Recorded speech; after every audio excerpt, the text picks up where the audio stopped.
Namaste, my darlings. So, time for the next interesting questions. Vadim, I have sometimes a feeling that somebody is calling me. It's something as if from my ancestors so ancient. Sometimes I have a feeling that I just want to live the city and go to the nature, live in a peaceful place, or just go and discover something what I don't know. Is this normal? What does it mean? How come I have inside this strong feeling? Hmm, that's a great question. It's something what many spiritual seekers face. At one point in your life, you just have, um, we just call it the call inside that you want to change. This is your soul speaking with you. Your soul can speak with you. Spirits around can speak with you. Your ancestors can speak with you, through your DNA. As remember, our body is like an antenna. Our mind is catching the vibration from the surrounding world and sending the data towards it. And this interaction happens all the time. So that's why when you feel a call inside, it's usually a call that comes from your soul. It comes from the ancestors, from the spirits. And a separate topic is that some of the thoughts inside of our head are coming from the system. But from the system, the calls are a little bit different because the calls for this essence of the soul, they focus us for journey, for love, for discovering something mystical, for going somewhere where we don't know where to discover something of that, what we don't know yet what. It's about the journey.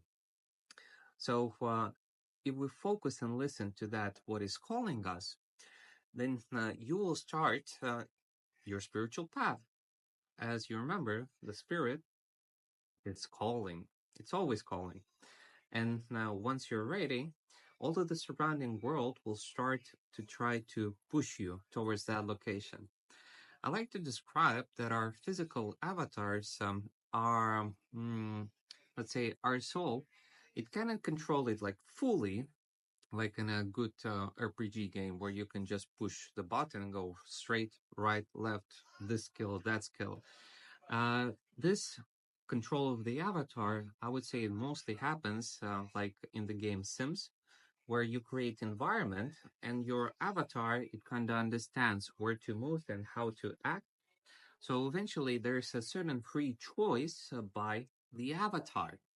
And when we're focusing and we're paying attention for that, what reality tries to show us or where it's calling us, then now we can make a beautiful, interesting discovery that actually all of the world is talking with us and is guiding us to our personal dharma path, to the path of our soul, to that path for which we came here to play in this lifetime.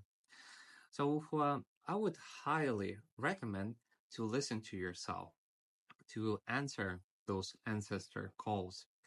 And how to do that? Well, do what you feel. Like I have went to the forest, I have went to the mountains, I have went to the deserts, I have went to the sea, I have went everywhere where I felt the calling. Life, it's a beautiful game where you can gather a lot of experience. And the answers for the spirituality, they mostly happen in nature. Because nature, it just carries the essence of God. It has the beautiful structure of the code of God. We are the code of God. And of that reason, if you want to listen to yourself more, distract yourself, isolate yourself from those people, from that reality which distracts your mind in being focused on yourself. And in the beginning, it might be, well, unusual because people who haven't understood yet how to play this game, uh, they might feel scared to follow the call. But once you start to do it, well, like just such things start to happen that life stops being boring and becomes an unbelievable adventure, a fairy tale filled with magic, filled with that you just know that you don't know the world. So all people who think they know how everything works are usually the ones who have lost control over their avatars. As a true player of life, as a true spiritual seeker, he knows that there's so much to discover.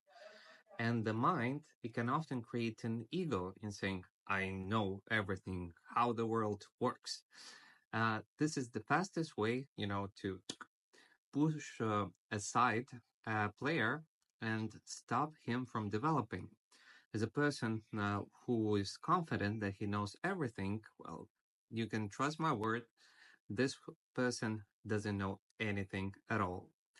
As if the most wisest people say they don't know everything, and they have so much to learn. The person who has the confidence of knowing everything is just a reflection of arrogance or spiritual ego or the limits of the mind. And I inspire everyone to follow your natural call to yourself.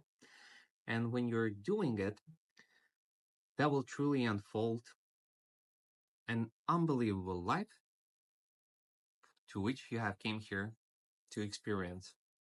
And I hope that this message will assist you to follow that voice inside of you and maybe to go to the forest, to the mountains, to the rivers, or to the oceans, or to the deserts, anywhere where you feel there are the answers. And maybe just a small advice. And if you don't know yet, understand where to go, well, just go to the nature. Just go to the nature. Make a fire, sit down, spend there 1, 2, 3, 5 hours, have a sleep. Spend time for yourself, with yourself, so there won't be anybody to distract you. Or find an awesome person who is already on the spiritual path, who are already in harmony with themselves, the ones with who you feel inspired and happy when you meet them and you communicate with them. And just have a talk. Share what you're feeling, and I'm sure they will share with you their story and how they were being called and what happened in their life when once they have followed the feelings that come from the inside.